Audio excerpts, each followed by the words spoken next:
Le décompte est lancé, il reste un mois avant l'élection présidentielle au Cameroun qui se tiendra le 12 octobre. 13 candidats sont en lice et pour en parler, nous recevons ce soir Claude Wilfried Ekanga. Bonsoir. Bonsoir. Vous êtes essayiste, militant politique. On va parler tout d'abord de cette élection. On l'a dit, le décompte est lancé. Parmi ces 13 candidats figure l'actuel président sortant, Paul Biya, au pouvoir depuis près de 43 ans. Et parmi les candidats qui ne figurent pas, il y a le principal opposant à Paul Biya, Maurice Kamto, interdit de participer à l'élection. L'opposition en face a du mal à parler d'une même voix. Quel regard portez-vous sur ce scrutin ? Alors, petite correction, il y en a 11 qui s'opposent à Paul Biya, ce qui fait il y a un total de 12. J'aime bien les termes que vous avez utilisés. Vous avez parlé de Maurice Kamto comme le principal opposant, le leader de l'opposition. C'est ce qu'on appellerait un lapsus révélateur, c'est-à-dire dans une république dite bananière comme le Cameroun, l'éviction de celui qui est considéré comme le principal opposant, évidemment, sous-entend la volonté du régime en place de se débarrasser de son concurrent le plus dangereux. Et quel est le regard par rapport à l'élection?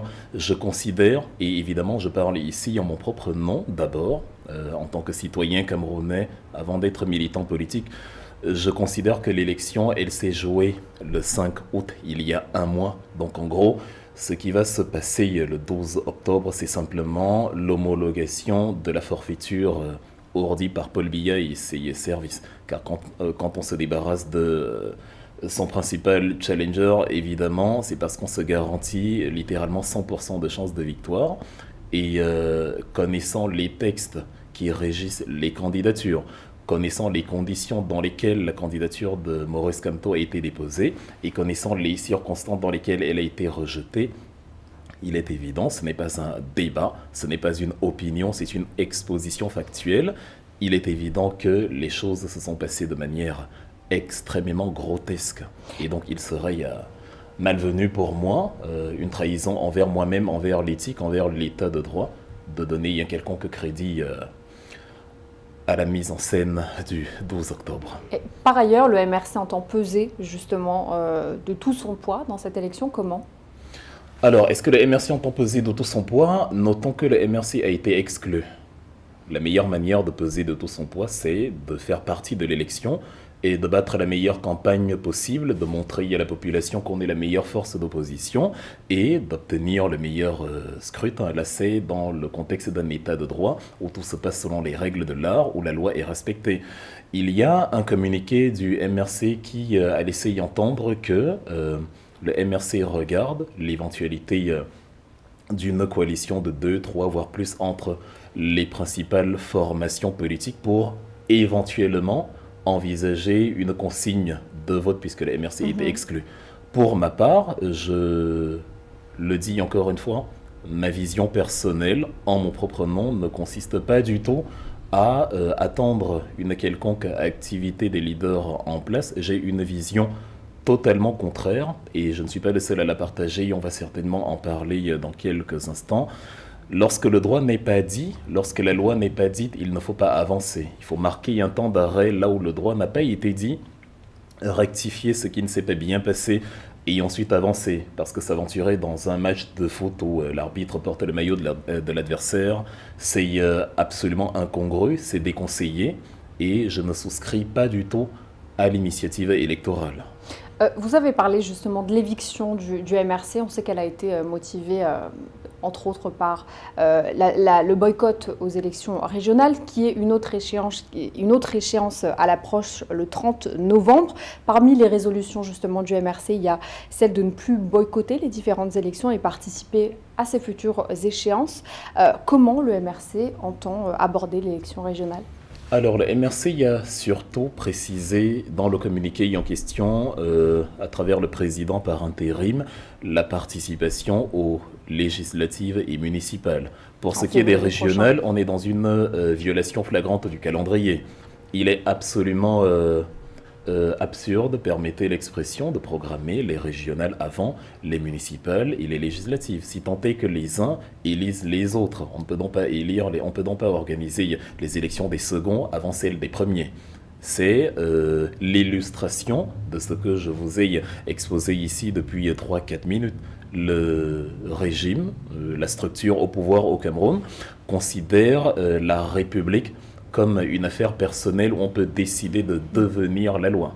Pourtant, la loi, et c'est le principe de l'état de droit, c'est un paradigme où l'État lui-même se soumet au droit tel qu'il a été conçu en vertu du contrat social.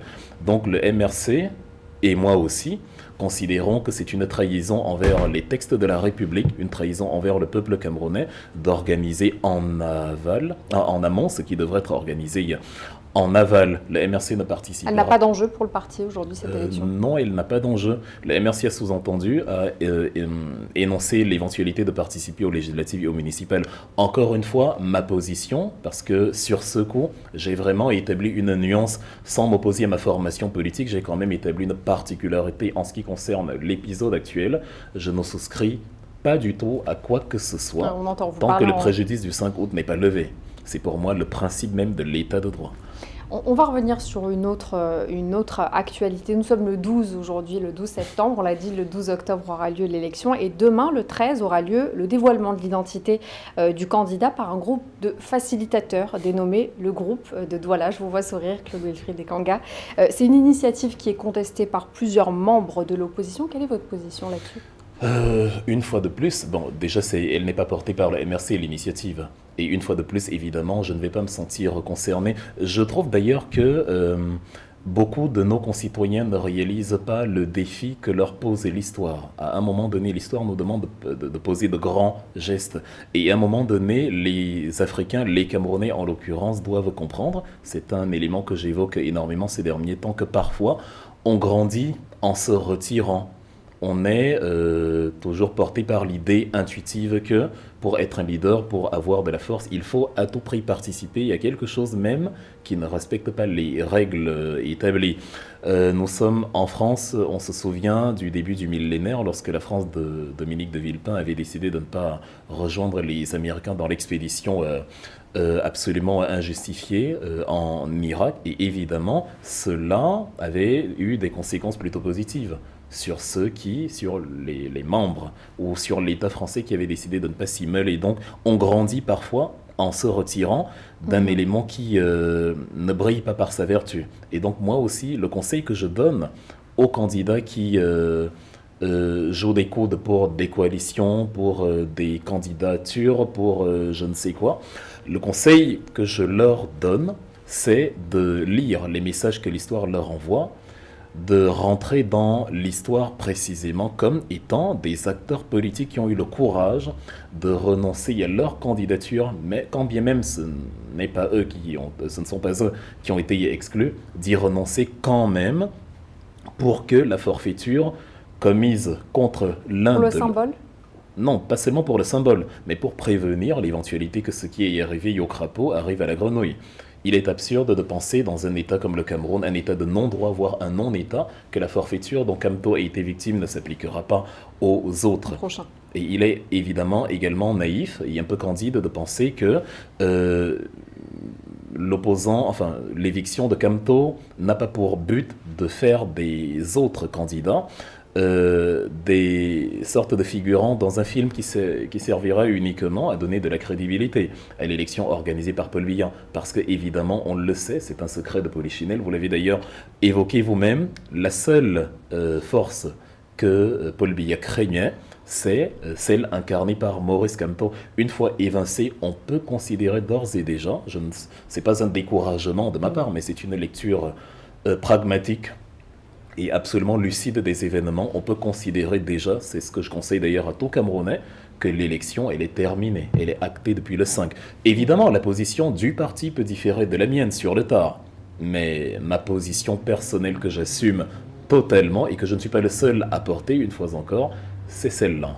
Alors, si cette élection est actée, justement, on va parler d'une autre date pour laquelle vous êtes venu nous parler aujourd'hui, celle du 26 septembre. Oui. Un sommet, un rassemblement sans étiquette avec les Camerounais de la diaspora. C'est ce que vous me disiez. Quel est l'enjeu justement de ce rassemblement si finalement les jeux sont joués, les dés sont lancés, pardon. L'enjeu, c'est de réparer la fissure de colmater la brèche. L'enjeu, c'est de régler ce qui a été déréglé.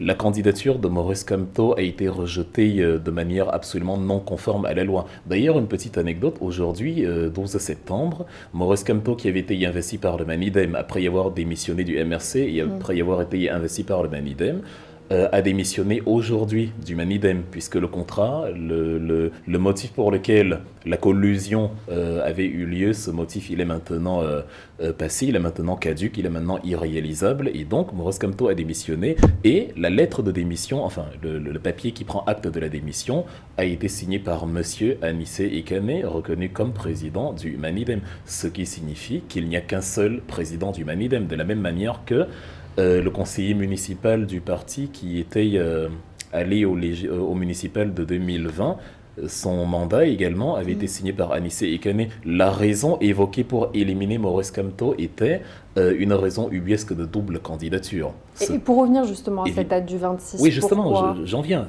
Ce que les faits, évidemment, contredisent.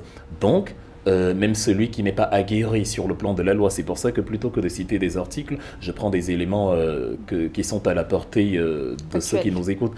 Et donc, à partir de là, on ne saurait cautionner la continuité du processus politique alors que la loi n'a pas été dite. Si on accepte ici, il faudra expliquer pourquoi on refuserait demain.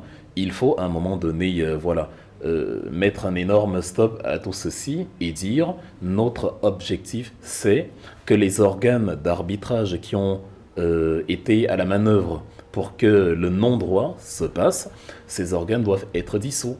Pourquoi maintenant ? Pourquoi maintenant ? Parce que l'élection n'a pas encore eu lieu. Pourquoi pas ?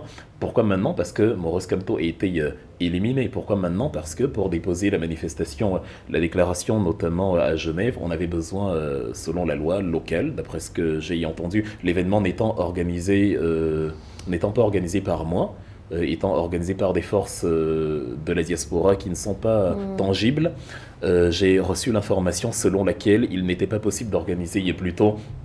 Et donc, il fallait le faire plusieurs semaines à l'avance. Et donc, l'objectif, c'est de dire non, d'empêcher au possible que les arbitres qui ont porté le maillot de l'adversaire,